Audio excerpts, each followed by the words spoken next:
There was a turquoise bracelet sitting in the cup holder of a black F-150 parked outside the gym. I know because I bought that bracelet. I bought it on our trip to Santa Fe.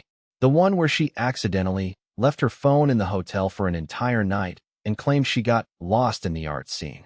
Except that bracelet, the one she said made her feel spiritually untangled, was now tangled in someone else's damn truck. I wasn't there looking for trouble. I was just there to cancel my membership. My back's been shot for months, and I kept forgetting to call. That's it.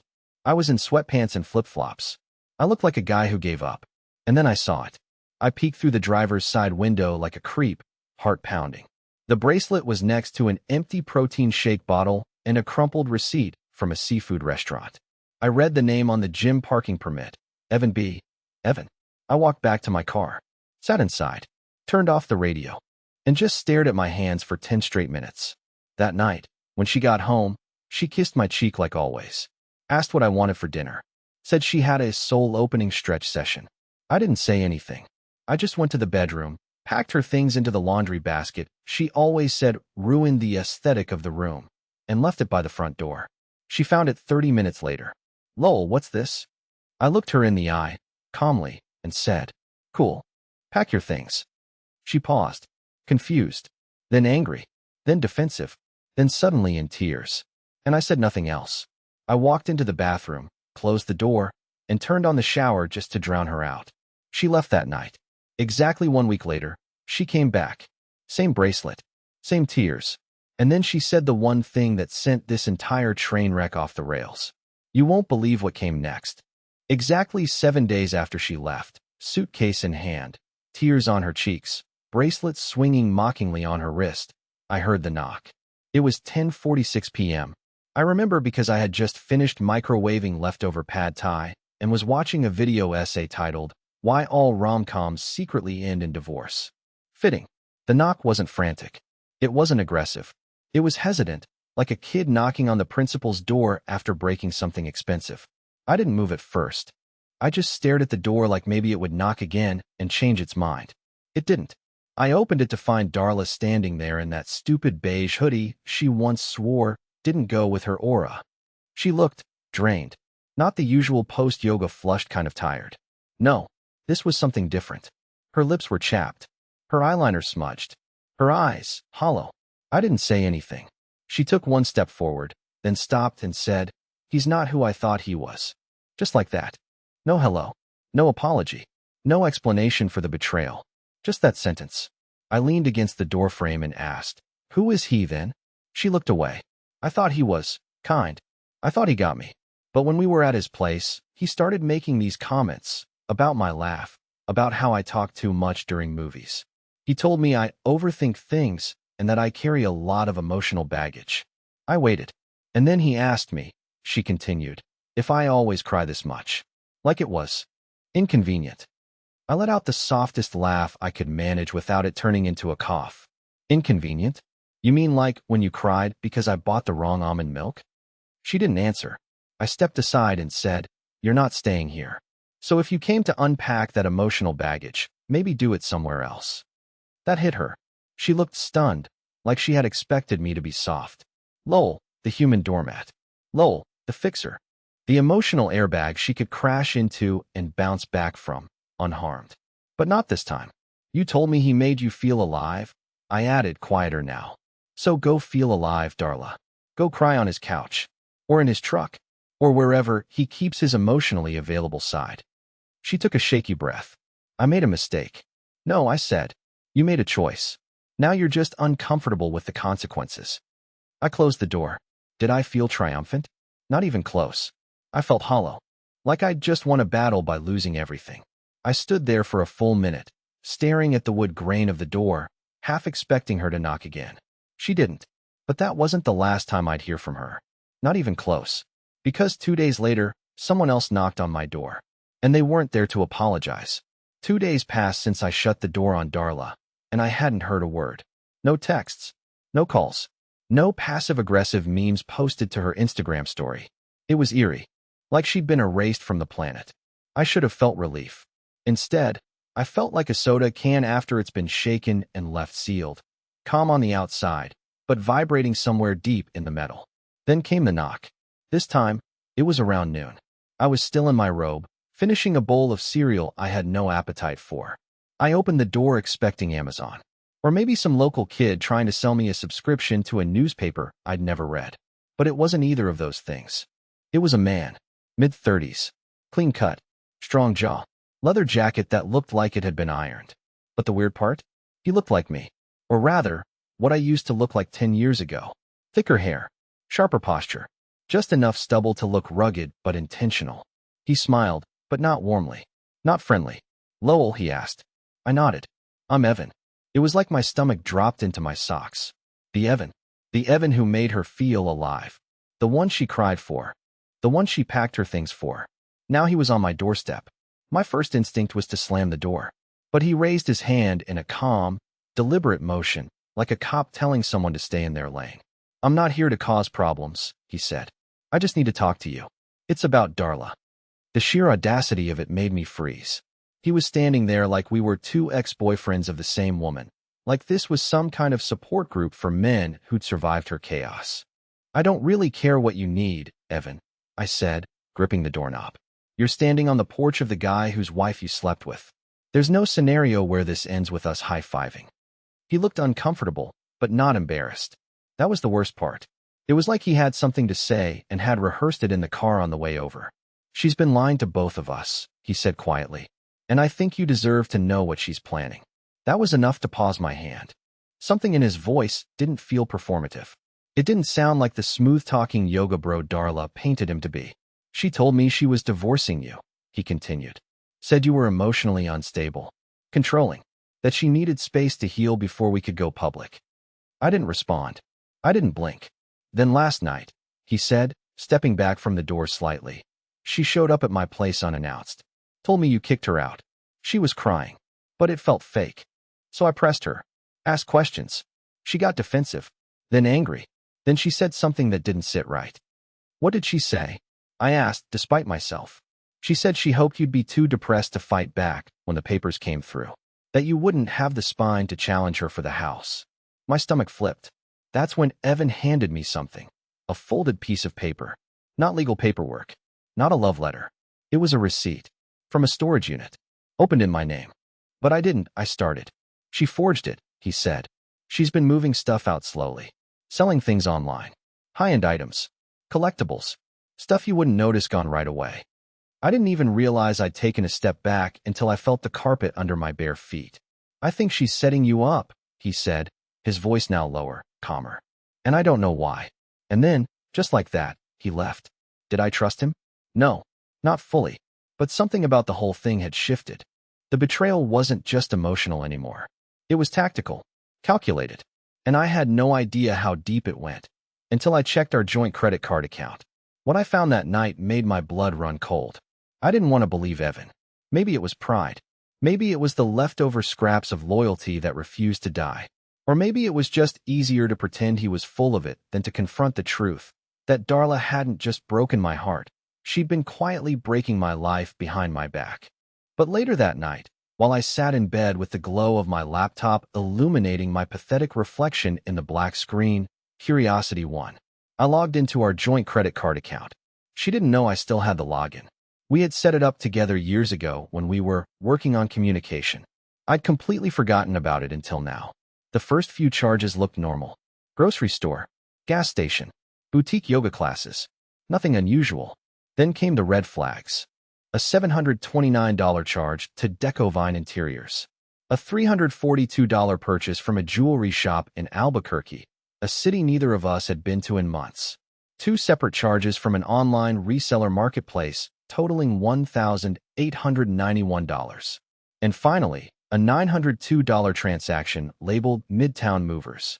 All of it within the last 3 weeks. I opened the bank statement, and my heart pounded harder with every scroll. She had absolutely been liquidating things. Art I bought at auction. My dad's old coin collection. Hell, even the vintage record player we kept in the guest room, gone. And the worst part? All of it was technically legal. Our names were on everything jointly. She was siphoning our life one item at a time and preparing to walk away with the profits, while painting herself as the victim. I couldn't sleep. I couldn't eat. I just sat there, staring at the ceiling, calculating in my head how many other things I hadn't noticed missing. The blanket her aunt made us? Gone. That expensive kitchen knife set we never used? Gone. My peace of mind. Obliterated. The next morning, I drove to the address on the storage unit receipt Evan had given me. I had no key, no access code, but I knew a guy, my cousin Rory. He managed a self-storage facility in another county and gave me tips on how to spot inventory stacking. I waited until someone left the gate open, slipped in behind a moving truck like a damn raccoon in daylight. The unit was easy to find, 117B.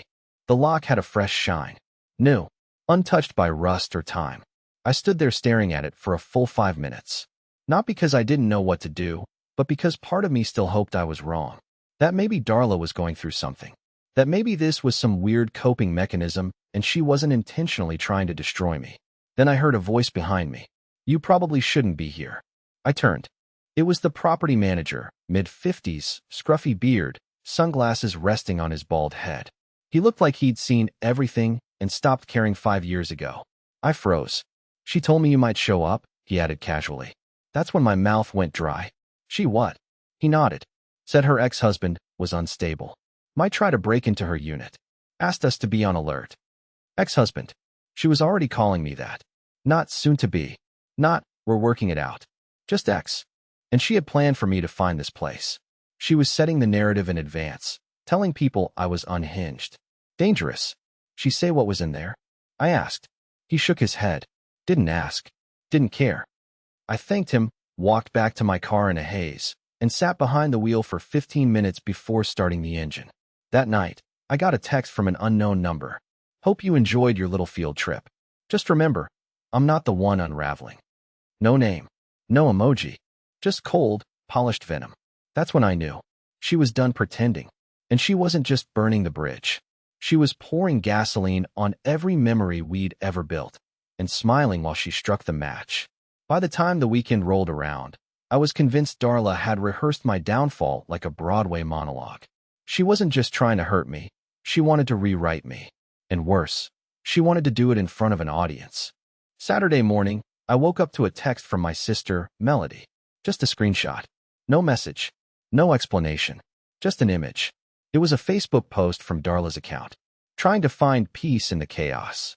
Some people only love you when they're controlling the story. Glad I finally found the courage to walk away from a situation that made me feel small for too long. Broken Heart Sparkles # healing # breathe again # truth will rise. It had over 200 likes and a comment thread that made my skin crawl. Proud of you, girl. You deserve joy. He never appreciated you anyway. Some men hate when you grow without them. It was like watching my name get erased in real time and replaced with a villain I didn't recognize. I wasn't mad. Not yet. I was stunned. The sheer elegance of the move.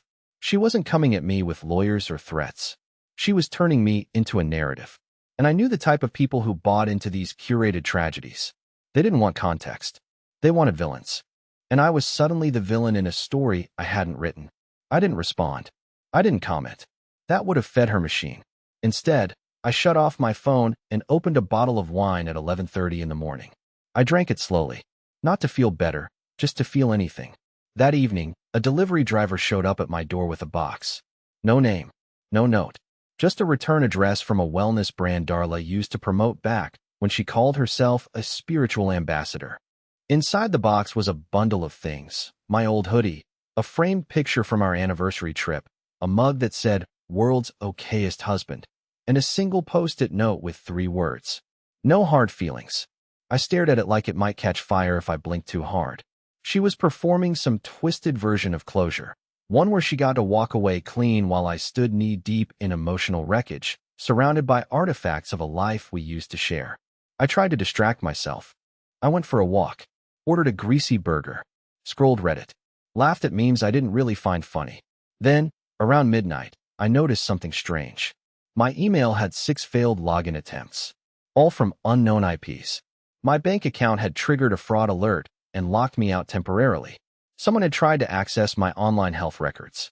My heart started pounding. This wasn't random. This was a digital ghost trying to possess my identity, or at the very least, destroy it. And suddenly, it all clicked. This wasn't about a breakup, or even revenge. This was a full-scale erasure.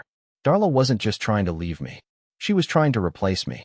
She had a plan, and I was starting to think Evan's little visit hadn't been an act of redemption, but a warning. A desperate one. At 2:13 a.m., I got another text, same unknown number. Don't worry. I'll make sure they remember the best version of you. No punctuation. No name. And somehow that made it even more terrifying. Sunday morning began with the kind of silence that doesn't feel peaceful, the kind that sounds like it's holding its breath. I hadn't slept. My mind wouldn't let me. Every time I closed my eyes, I saw new versions of Darla. One smiling on Instagram. One whispering lies into Evan's mouth. One slowly deleting me from my own life while humming to herself. But now I was done playing defense. No more sitting on the couch waiting for the next emotional grenade to land. I needed answers, and not the curated kind. Real ones. Tangible. Paper trail type answers. I started where any sad, desperate man might start. Google. I typed her name and my zip code into the search bar, not expecting much. Maybe an old job listing. Maybe her name on a wellness blog post from 2018. But what I found was different. A rental listing. Under her name. Dated 2 months ago. A small studio apartment on the east side of town. The image showed a bright blue door with a cracked welcome mat and a single potted cactus that looked like it had died trying. The description said quiet unit, perfect for one, and at the bottom of the listing was the kicker. Lease signed. June 6th. We were still married on June 6th. Hell, we were still sleeping in the same bed on June 6th. My stomach flipped. She hadn't left me on impulse. She hadn't run to Evan in a fit of emotional confusion. She'd been planning this for months, while lying next to me every night pretending everything was fine. I dug deeper. It took me half an hour and a borderline questionable use of a people search tool, but I found her alternate email. She'd used it for beauty subscriptions and yoga events, a whole identity separate from the life we shared. Under that email was a new Venmo profile. I shouldn't have looked. The transactions were public. Dozens of payments between her and Evan. Most small, $20 for coffee and therapy, $35 for moonstone oils, $50 for energy session. But the captions weren't what wrecked me. It was the emojis. Hearts. Fire. Stars. The kind of casual affection she used to reserve for me, now tossed casually into the public like confetti. One payment from Darla to Evan just a week before she left read, "Thanks for keeping me sane. And alive. Dizzy." I clicked out. I slammed the laptop shut so hard it echoed. She had moved on before she even left. She hadn't fallen out of love. She'd fallen into someone else, emotionally, physically, financially, while feeding me half-warm leftovers and kisses on the forehead. But here's the part that chilled me. That studio apartment? I drove by it. I don't know what I expected. Her car, maybe. Or a glimpse of Evan through the window. But the unit was dark. Empty. Windows bare. The cactus from the photo was gone. I knocked. No answer. I asked the neighbor, an older man sweeping the sidewalk. He said no one had moved in yet. The landlord had just changed the locks. Something about late payments and disappearing tenants. Which didn't make sense, because the lease was paid in full. And that's when it hit me. She never intended to live there. It was a decoy, a hiding place for items she didn't want me to find. Or worse, a staging ground for something else. When I got home, I checked my garage. 3 of the moving boxes I'd kept sealed since my dad's passing, the ones marked personal documents and valuables, were gone. No signs of forced entry. No broken lock. Just empty shelves. I stood there, staring at the dust outlines where they used to sit, and realized something that knocked the air out of me. This wasn't a divorce. This was a quiet heist. And I'd been asleep the whole time. I stared at the empty shelf in my garage like it was a crime scene. The absence of those 3 boxes was louder than any fight we'd ever had. They weren't just cardboard and tape. They were my father's letters, old photographs, birth certificates, my childhood baseball cards, even the original deed to the house tucked in a yellowing folder. I had trusted Darla with everything, and now she'd stolen the last pieces of me that hadn't already been emotionally dismantled. That night, I didn't sleep. I sat at my desk replaying every conversation we'd had over the past year. Her weird little remarks that didn't mean much at the time. Do you really need to keep that? Or what would happen if this place just burned down? Things I had brushed off as drama. Now I saw it all for what it was. She had been building a future on top of my grave, while telling me to smile for the photos. But this wasn't going to be another chapter where I sobbed into a hoodie and let the world roll over me. Something clicked. A part of me, a quiet, cold, calculating part, finally woke up. I didn't want revenge.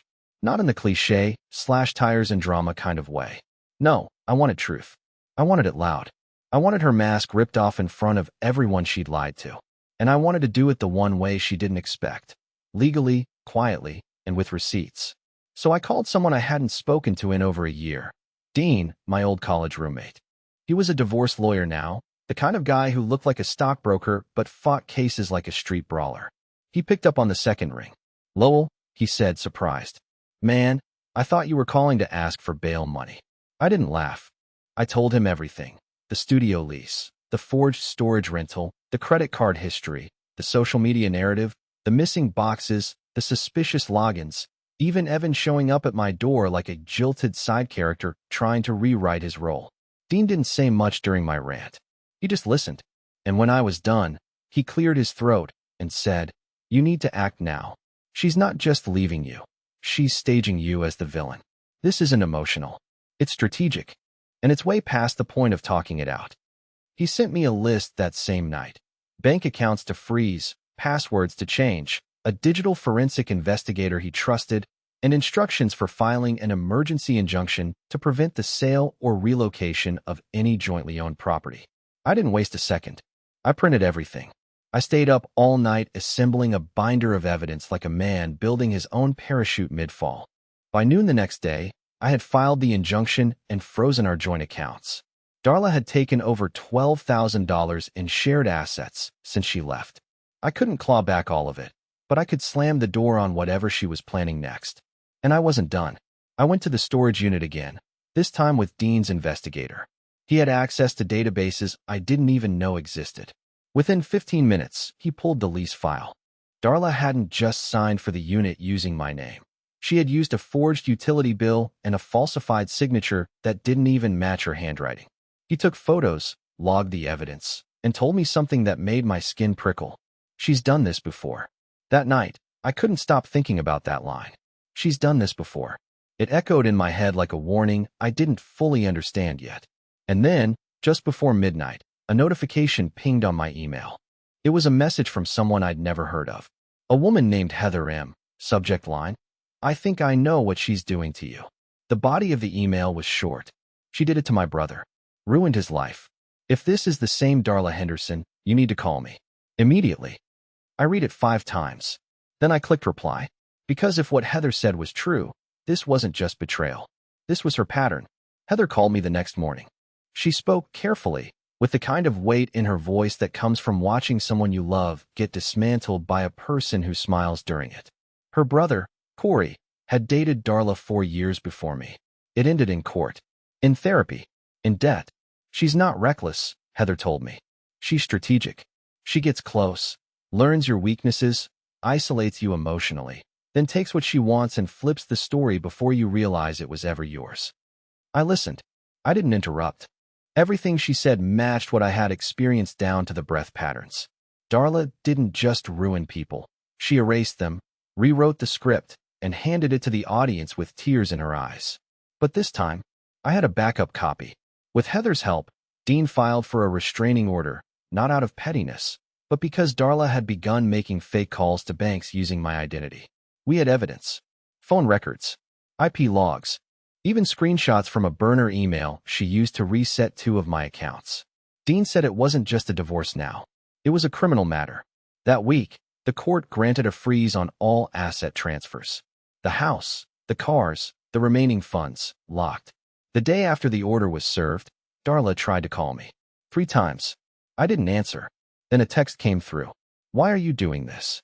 It was almost funny. I typed, deleted, retyped, deleted again. And finally, I sent the only message that mattered. "Because you lost the script." She didn't respond. Later that month, I sold the house. Clean break. I moved 2 towns over into a modest 1-bedroom with creaky floors and ugly tile. But for the first time in months, I didn't feel like I was living in someone else's story. The silence there was different. Not threatening. Not empty. Just quiet. Like it belonged to me. I started going back to therapy. I even reached out to Evan, oddly enough. We met once, shared a beer, and talked about the storm we both barely survived. He had filed a civil suit against Darla too. Different reasons. Same core. Manipulation leaves a trail. And for the first time, she'd slipped up and left fingerprints. The last I heard, she left the state. Changed her name again. Maybe she'll try to start fresh somewhere else.